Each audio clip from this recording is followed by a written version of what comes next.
Us. Oh, that was a different wipe. That was a totally different wipe. But that was the Rumble wipe. It was a good one. So we're back from Warfare Weekend. Warfare Weekend was an amazing time, although the after effects of it are attempting to kill me from the inside. Didn't bother me at all. I am disappointed in one thing, though. I heard it was snowing in St. Louis after we left. I wanted to go back to the Midwest because I'm from there originally, and I wanted it to snow for real because it doesn't really snow for real in Seattle. No. It snows like every 3 to 5 years, sort of, and sometimes it's big, but I wanted like just normal snow, and I missed it, I guess. Too bad. Because I guess it was snowing after we left. If you missed any of the games, we streamed Monster Apocalypse tournament games, we streamed parts of the LCQ, and we streamed the last 3 rounds of the Invitational itself, which had some very, very exciting matches in it. All of that is up on YouTube now.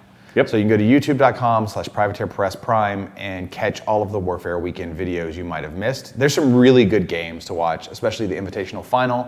Had a very exciting end to it. For those of you who haven't heard or don't know what happened, I don't want to spoil it for you. But it was one of those like really cool, fun games. And then also like there's just some very tactical games you can go watch. I will say like there was a few games that weren't as exciting to commentate.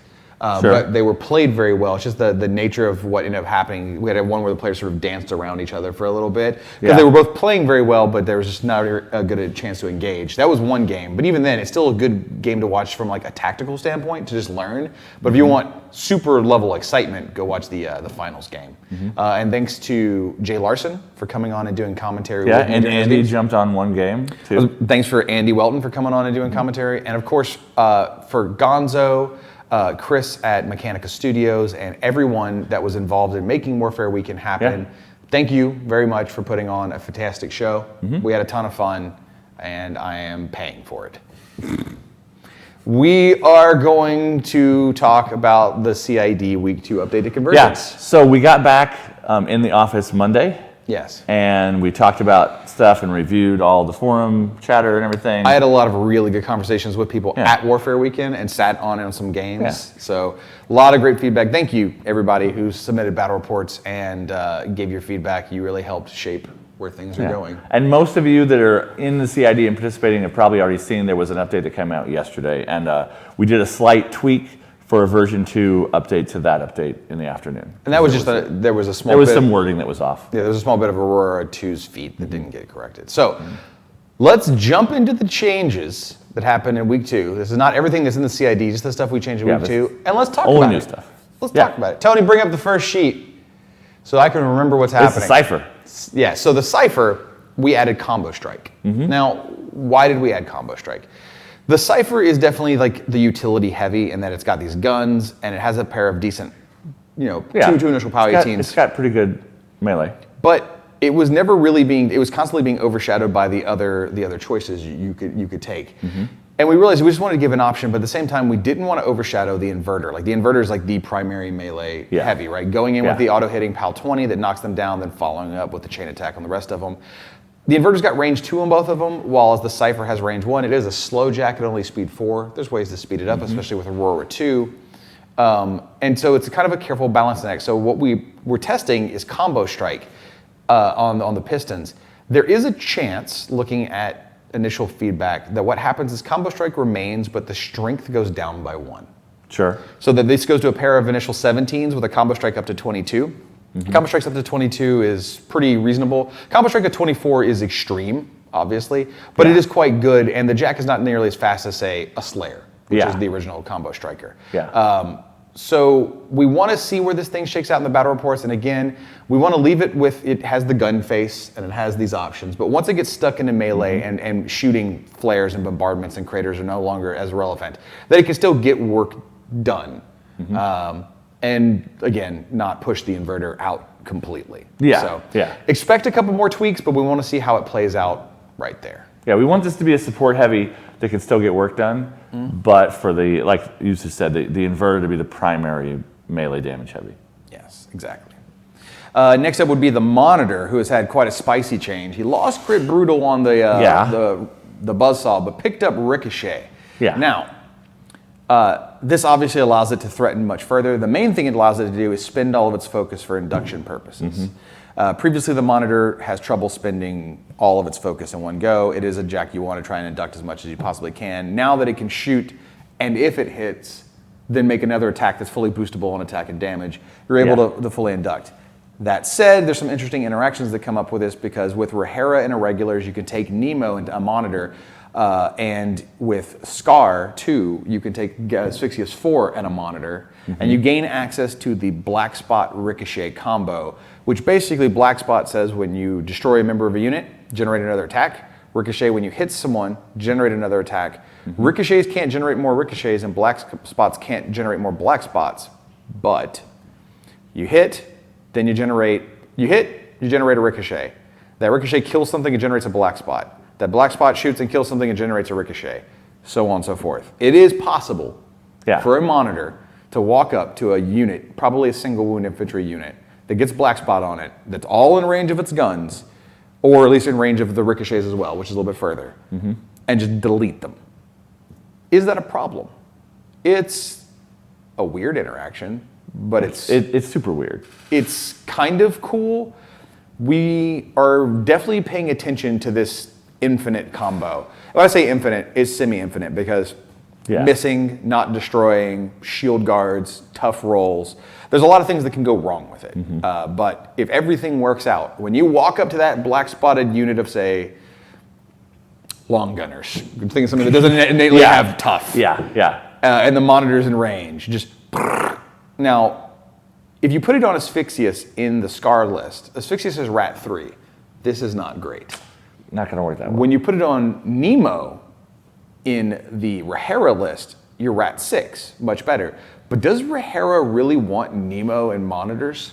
That's not really her build. That's not what she plays to her strengths. So we have to look at where that combo exists and what it does, and is it worth it? It may legitimately just be a trap. Like, you spend the points. Yeah, it might be way too many points in a Rahera list to build this Nemo Infinite crazy, and then you might not be able to accomplish anything real with that army. Yeah, and looking at Twitch chat, I see a lot of people are saying the same thing, that it is really expensive for what you're doing. Yeah. You're only able to pull this off with Scar 2 and Rahera. With Scar 2, Nemo, or Rahera. Asphyxious.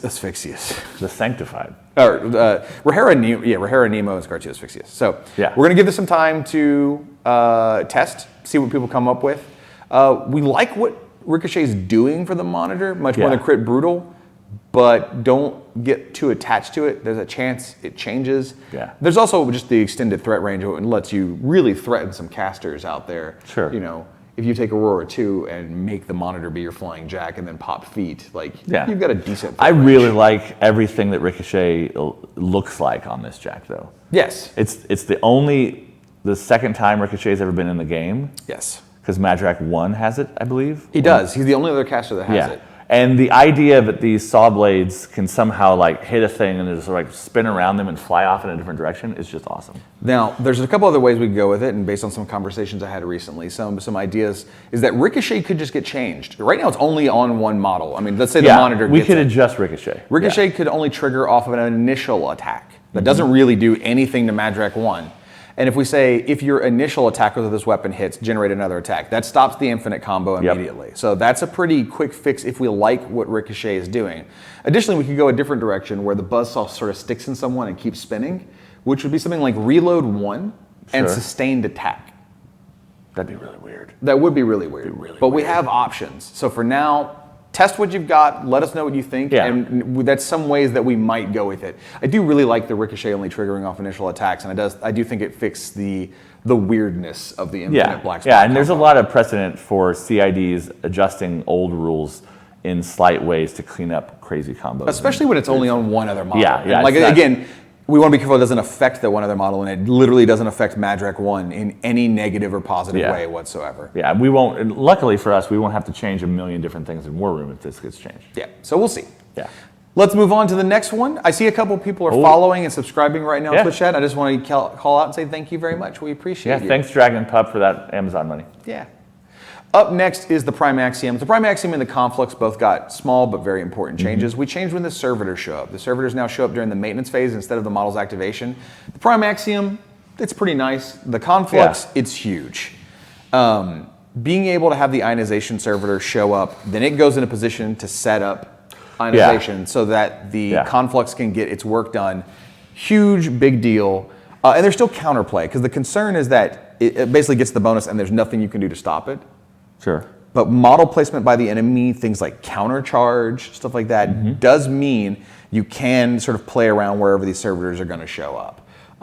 I expect this change to stick like 100%, but we'll see during CID if any interactions come up that people are unhappy with, or someone finds something that doesn't work quite right. I just think this is just generally something both of these colossals have needed to function properly for quite some time, especially the Conflux. Like the Conflux was in desperate need of this change. Yeah. And this fixes all those weird timing problems. And I'm sorry, Chris Dorfor, we can't do anything to the rules to help you remember to use them. No. Acrostar, it's good to meet you, by the way, at Warfare Weekend, and everyone else in the Twitch and Facebook that we got to meet again or for the first time. Good to see you. Yeah, I enjoyed hanging out till 3 a.m. with some of the people from your neck of the woods originally, talking about horrible movies. Fair enough. Yeah, it was fun. Let's go ahead and move on to the next one. So, perforators. Woo! Did we get spicy on perforators? Yeah, this is the one I think is the most likely to get pulled back a little bit. Maybe. Like, so here's why I did this. So the feedback that people had that the role of perforators was like the role we had said what we wanted it to be, and they felt the rules didn't back that up. It resonated, and I was reading the battle reports and I was reading the feedback, and I definitely got what you all meant.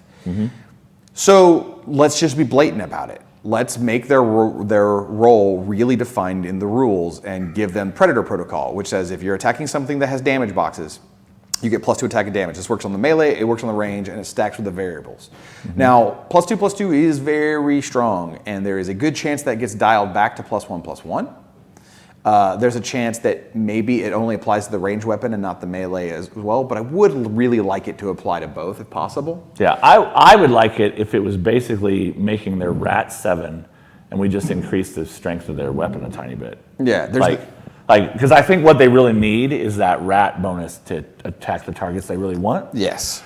And they're already mat 7. They're already going to be hitting lots of things in melee they go after, and they're not primarily a melee unit. That's more the Eradicators thing, right? Yeah. So there's a couple ways that we're looking at tweaking this, but we really want to see what all of you are doing with it. I do want to keep Predator Protocol in some capacity. I want it to be a bonus to accuracy and or damage to one or both of the attacks in some combo, and we've got like pretty much like a small group of permutations that can work on.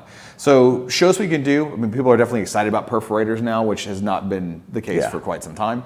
And I think now when you look at reciprocators, eradicators, and perforators, it is now more clear what each of the medium-based infantry are supposed to do. Especially the finisher on the melee for eradicators, and the reciprocators have just kind of always been good at what they do. They just had to have that point drop. So. Test them out. I definitely want to see people trying 2 units in some lists if you can get them. The next update, maybe the end of this week, maybe Monday next week. We'll see. It depends on how much feedback we get. If we don't get enough feedback, we have to wait till we get more, which I know a lot of people play over the weekend. Yeah. But show us what you can do with the perforators. Tony, hook me up on the next one. This one's also a pretty interesting tweak. This is possibly one of the spiciest things we've ever done. So the ADO now has an induction relay. So this came about from me listening to people talk about how the new negators and tesselators, specifically the negators, couldn't induct properly when they charged in and then spent their focus. They were too far away from other negators, and we said we want negators to swarm. Then, specifically, a lot of new players and people playing Convergence having difficulty with the induction ranges, especially on the early turns where everything had to be very kind of bricked up. Not letting them spread out. And we'll look at where scenarios are going in organized play. Things are definitely spreading out more, and it was very awkward and constrained. So, and there's been people asking about if we could just increase induction range as a flat rule. And we don't want to just do that. So kind of where the inspiration for this came from was honestly Cephalix agitators. So monstrosities are subpar to hit and do damage without an agitator nearby, and a large part of playing Cephalix is having your agitators in the right place to agitate the monstrosities and give them the bonuses. So I thought, why not do the same thing with one of the solos that we can have 4 of already, and create induction relays, where if you're in the command range of the ADO, then the induction range goes from 6 to 9, which is a huge, huge difference. I mean, it may not seem like much, but 6 to 9 is a very, very big, big difference. That's where my head was at in this change and what we're doing. This is the thing we need to see tested the most. Yeah. By far. Because it's a fundamental change to the way Convergence works. Thus far, the people that have been playing it love it. Yeah. Now, obviously they love it because it's just more powerful. But it's also really opening up the gameplay of Convergence, which can be a brain bender sometimes. And one of the best things about it, it's finally a reason to go full FA on these guys, because having an arc node is good, but not necessarily 4 of them, unless you have a plan that requires those disposable arc nodes to like do something every game. You're going to put them in a super risky position. Yeah. But we didn't increase the cost of this guy, so he's still FA4 and cost 2. So he's not a big investment if you put all 4 of them in your army. Yes. And you can really spread out those auras and get your arc node use out of the other couple that you have. So this needs a lot of testing. Where we're at right now is there's a good chance this model loses its damage boxes. This is a pretty powerful solo for 2 points in all the things that it's bringing, especially with Induction Relay. So it's got Iron Sentinel. It can run up there and go up to a 15-14. Yeah. For 2 points, 15-14 with 5 damage boxes and now Induction Relay, that's strong. That's pretty strong. We do not want to change this thing's point value. You get 3 of them as a requisition option. We like it being a cheap solo. So 2 points is locked. Just consider that to be set in stone. So we need to balance around 2 points. And with that said, there's a decent chance the damage boxes go down just off completely, and this becomes a 1 damage solo for 2 points. Yeah. We'll see. Twitch or over on Facebook chat, someone said, for the perforators, have we considered volume fire?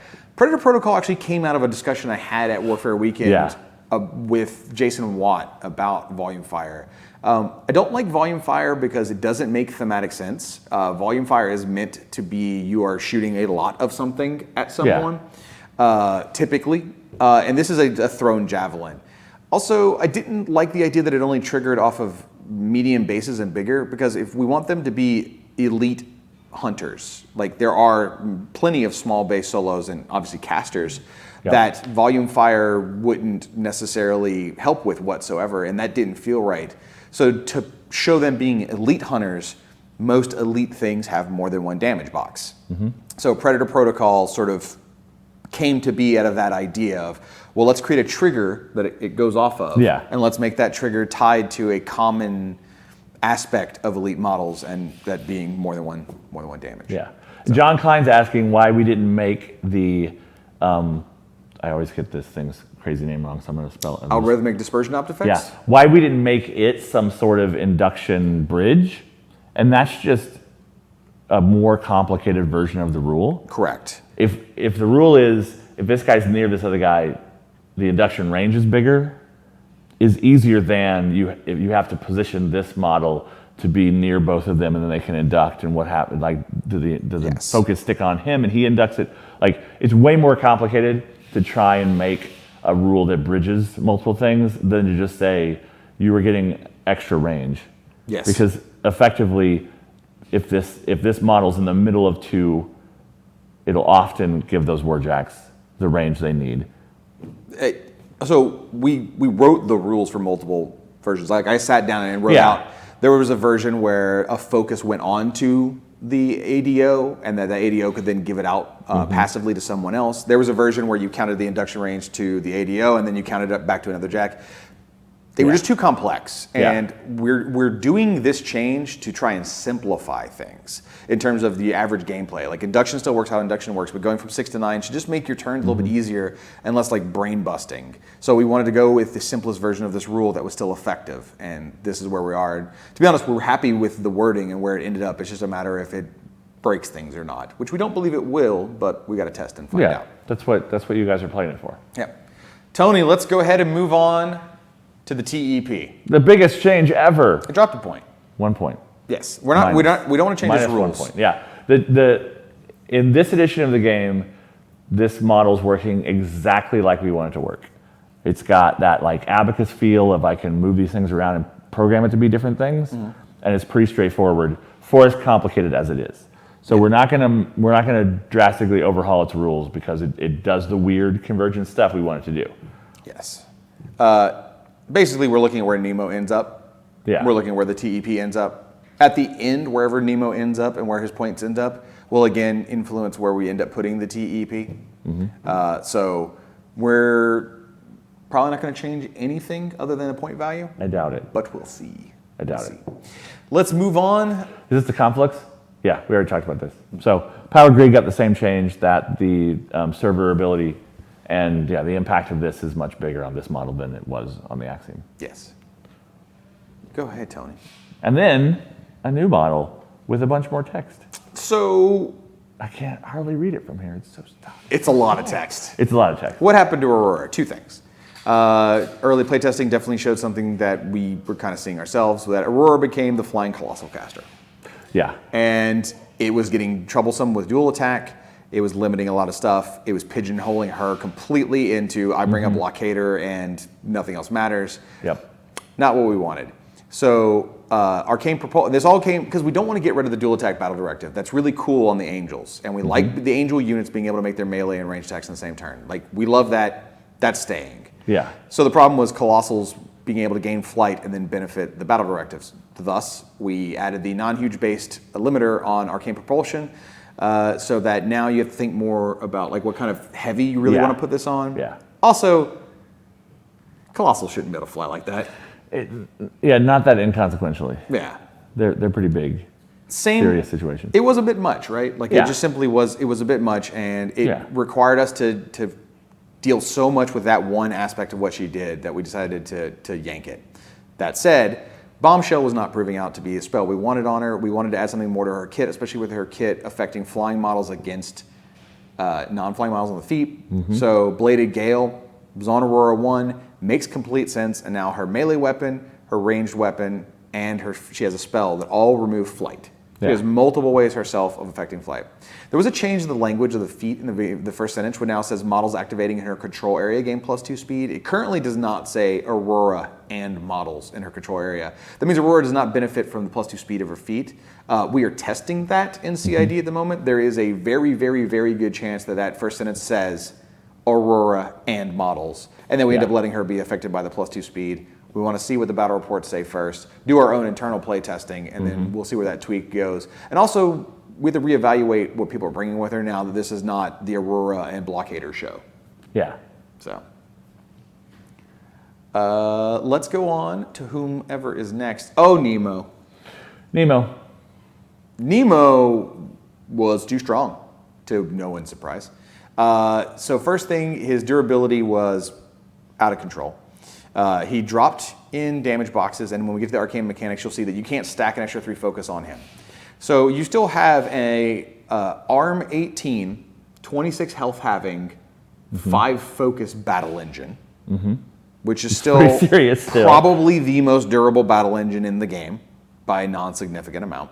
He still has opened the gates. You're still getting a free solo. Point value went up a little bit for all the great many things he's doing. And then we just...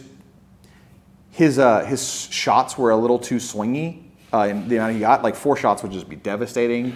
And honestly, 2 is kind of where we wanted him at. So we dropped him down to rate of fire, just flat out 2. So instead of D3 +1, it's just the minimum shots he could have been making before. Yes. Now, you're probably bringing in a 5-point solo for free, but you do have to buy a jack. Yeah. We want this to be a heavy investment model. Like when you take Nemo in the jack, you are paying for it. He should have a big impact, and right now he definitely does. I've seen some concerns that the Nerf hammer went too far. Yeah. I need to be convinced. We definitely want to see what people are doing in battle reports, see what's happening. Maybe the point value gets adjusted a little bit, maybe not. We need to see how he's underperforming now for the amount of points you're putting into him. We look over the arcane mechanics, you'll see the really important change that got made there, which is that Tony will change it. See? He knows what he's doing. I just want to make sure he wasn't reading the chat or something. No, he was, but that's because Tony's engaged I know. with our community. First first off, the companion rule just got fixed, and that was just a typo from the previous one. Yeah. But recharge no longer gives Nemo a focus. It's basically empower, but only for Jax in Nemo's battle group. It gives them a focus and gets rid of disruption. Range 1 is intentional. Yeah. We want them to be a short range unit. This is a unit of basically free mechanics you get with Nemo that do really powerful things. Yeah. Just being able to heal, super tune on Nemo, and now you have 3 empowers that you can give out to his Jax. Yeah. And, you're kind of not paying points for them. You're just getting them. Yeah. It's basically like Nemo has some sort of auto healing ability that your opponent can take away, is what these guys are. And then they do other stuff on top of that. Yeah, it's super duper strong. And that's part of the reason Nemo's 18 points, in addition to getting a free model. Yeah. There's a lot to balance around him. Yeah. This unit would be a number of points by itself. But letting them stack focus on Nemo in addition to the 5 he gets every turn is no longer an option. Obviously, it is too strong. So we're looking to see where his durability is at now, and if he's still having a massive impact on the battlefield for the amount of points you pay. My guess is yes. Tony, let's go on to whatever's next. It's Asphyxius. Asphyxius the Sanctified. So Asphyxius himself, he dropped two damage boxes. Yeah. 15, 17 with 5 focus, pretty survivable, not Nemo level survivable. And he was just a tad bit too survivable, so we dropped him to 18 to 16. 16 is probably the low end of where he'll end up at. Yeah. The main things we changed on Asphyxius was his servitors were malfunctioning in a variety of different ways. Yeah. First off, they didn't have to be information to get the Dark Shroud. We knew that going into testing. We wanted to see what people were doing it, and kind of as expected, they were yeeting them across the field to get Dark Shroud. So now Malign Alignment says, you got to be information. Yeah. The servitors, if we pop over them, they also didn't have a command, which was an oversight. That means when Asphyxius died, you had 3 command nothing servitors. Yeah, they weren't companions. They didn't go away when he died. No, they still don't. Yeah. But previously they didn't have a command, so then you ended up with 3 models out of formation eternally, not doing anything, trying to run to their unit leader, who at that point is in hell, and they can't go to them. So you don't know that. He could be in robot heaven. He's a robot angel. Robot angels go to robot heaven. Trust me, just because you strap wings on someone doesn't make him an angel. Everyone knows that. I'm not going to go any further into that one. And he had puncture. So puncture as written says, red, when they hit something with their melee attack, you did a point of damage and then you rolled a damage roll. Again, we knew that going into CID is too much. You can't use Needle, which is the other similar ability, which only exists in a couple places, like on Arcadius. Needle's the puncture-ish version for melee weapons, which says you just do a point of damage. But it only works on living. Yeah, and we want these things to murder everything. Now, the problem with puncture as written is that everything has a strength. So if something is PAL 0, you would still attack and do a strength damage roll, because puncture doesn't specifically say, instead of doing a damage roll. Yeah, because puncture was originally created for spells and guns and things that we could adjust the POW on. And we might still want abilities in the future that do have puncture and do a damage roll. Yeah. That is very much a piece of design space that is open, where something could have a powerful strength 15 melee attack with puncture on it, where you go in and you're guaranteed to hit and do a point of damage, and then you do more damage on top of it. Yeah. So we created Incise, a new ability that basically is Needle, but works on all things, not just living, so that these guys, when they hit with Murderous, do a point of damage. I think that was the last thing we had. That was the last thing. Isn't it, Tony? That was the very last thing. I made it through this whole dev stream without passing out. You did. I'm very happy right now. Also, I'm really happy that So let's look at Twitch chat for a second. our balance remained steady. Let's look at Twitch and Facebook. Let's see if they have any questions we want to answer. And then as a reminder, the CID is going on until November 20th. We're going to try and probably get one more update. I expect it to be a smaller update, but either maybe this Friday, likely next Monday. I would imagine it's probably Monday with the way you're feeling. Yeah, we'll see. I mean, especially when you get me sick and I'm horribly. I'm not going to, that's fine. I don't know. Could happen. I've been breathing your air for too long now. What are our thoughts on Strange Bedfellows and the casters in it? Strange Bedfellows is definitely a fun, fluffy theme force. The casters that go into it make sense based off the narrative. I expect a lot more people will be playing Aurora 2 in it.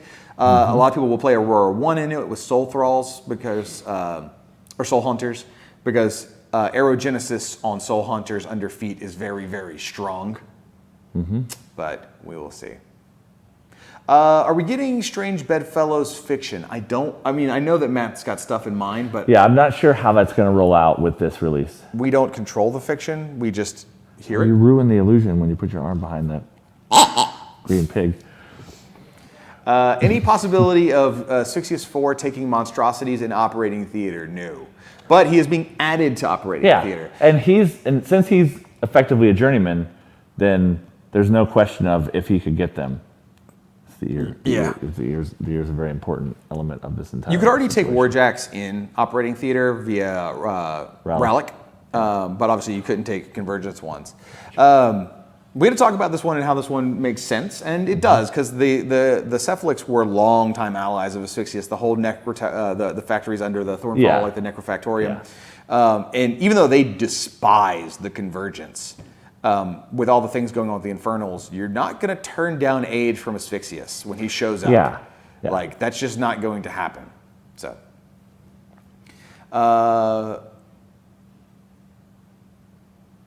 if Gaspy 4 gets killed, can Siphon/Thexus power them up? No. That is a rule in the core rulebook, like Rulic Warjacks with monstrosities. The same thing was happening with Rallic Moorclaw already. If Rallic Moorclaw brought in a mule and Rallic died, Thexus couldn't walk over and turn the jack on. So unfortunately, whenever you lose them, they're pretty much dead. Yeah. How has Morton ever been working in Strange Bedfellows? We would like to see a lot more battle reports. We've seen a few. Yeah. We need more. So the data currently is inconclusive, and we need people to play more games. Someone just typed Helga 2 with lots of letters. Yes, there was a lot of previews that went out. People saw Helga 2's render for the first time. Oh no, is that big? Don't worry, I got you. Let's see if we have any other ones. Any word on when the DU will be coming out? The DU. Dynamic update. Oh, the dynamic update. Haha. Yes, the dynamic update. So we got to get through the CID first. Yeah, and it won't be the dynamic update related to this CID. No. It will be the Oblivion dynamic update. Yes, which has some other things that in it. is also wrapping in some other things. My goal is to get the dynamic update by the end of this year. If not, hopefully early the year following months. With the holidays and everything. We're not going to any more conventions for the rest of the year. Yeah, we're not. But there are holidays coming up, so we're gonna have to figure out how we get all that done around Thanksgiving and stuff. So. I definitely want to see it live before LVO, but hopefully well before that. Yeah. So, because when it's done on our end, it still has to go through editing. It still has to go through design, because design has to redo any cards that are affected that go on the card database. It's more than just handing the rules off and being done. Yeah. So hopefully by the end of this year, but holidays and other stuff, we'll see. Brian on Facebook says, Will, thanks for the Riot Quest demos at Warfare Weekend. My son and I have completely bought in. Very fun. Good. I'm glad you enjoyed it. We played a lot of Riot Quest at Warfare Weekend and ran the first ever officially run Throwdown event where we crowned our first ever multiversal champion of the world.